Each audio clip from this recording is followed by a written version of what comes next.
राजस्थान में ग्रामीण मीट दुकानों को लेकर सरकार का नया फैसला अब राजनीतिक और सामाजिक बहस का विषय बन गया है। राज्य सरकार ने कहा कि अब गांवों में मीट की दुकान चलाने के लिए लाइसेंस, फूड सेफ्टी सर्टिफिकेट और संबंधित पंचायत की एनओसी लेना जरूरी होगा।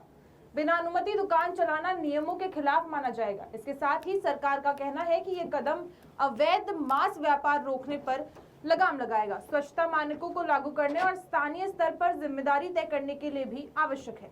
लेकिन इस फैसले के सामाजिक प्रभाव को लेकर कई सवाल उठ रहे हैं। राजस्थान के ग्रामीण इलाकों में मीट व्यापार पारंपरिक रूप से कुछ खास समुदाय और इसके साथ ही आर्थिक रूप से कमजोर वर्गों से जुड़ा रहा है।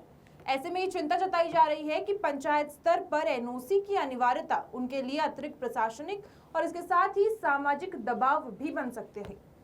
क्या हर पंचायत निष्पक्ष और समान मानकों के आधार पर अनुमति देगी या स्थानीय बहुमत और सामाजिक माहौल के असर दिखेंगे?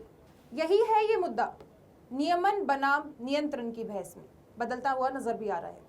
समर्थक तर्क कर रहे हैं कि जब मेडिकल स्टोर, होटल, डेयरी और अन्य खाद्य व्यवसायों के लाइसेंस और निरीक्षण से गुजरना पड़ता है तो मीट दुकानों को छूट क्यों दी जाए? कानून सभी के लिए सम्मान है और सभी के लिए सम्मान होना चाहिए।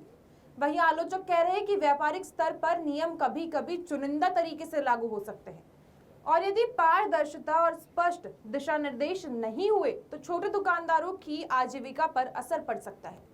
क्या ये कदम वास्तव में फूड सेफ्टी और राजस्व सुधार के लिए है या इससे सामाजिक संतुलन और इसके साथ ही अल्पसंख्यक समुदाय की आर्थिक गतिविधियों पर अप्रत्यक्ष नियंत्रण का संकेत मिलेगा? फिलहाल ये फैसला प्रशासनिक आदेश से आगे बढ़कर सामाजिक संवेदनशीलता का मुद्दा बन चुका है और इसकी असली परीक्षा पंचायत स्तर पर लागू होने पर ही दिखेगी।